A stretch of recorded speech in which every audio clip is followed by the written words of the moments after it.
influenciar en España o en otros países?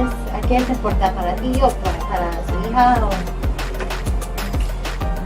Bueno, tal como está la cosa, para mi hija, por ejemplo, para ellos, para la juventud en general, Sí. no lo sé, que sean sanos, que estudien, que intenten tener una vida mejor y no lo sé, ¿no? Que también den oportunidad a otras personas y que sean, no lo sé, yo por ejemplo ella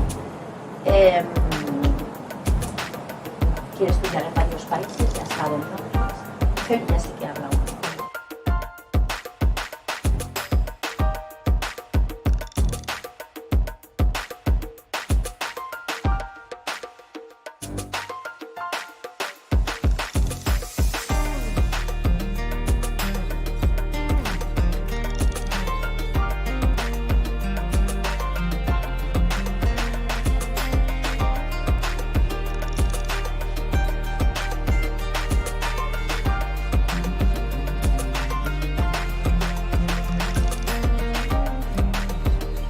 Yes, But I told everybody I knew, everybody knows it. but not everyone on everywhere knows it yet.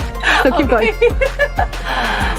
Money. So in the impact with money, I think first they want comfort from the family, the most simple thing.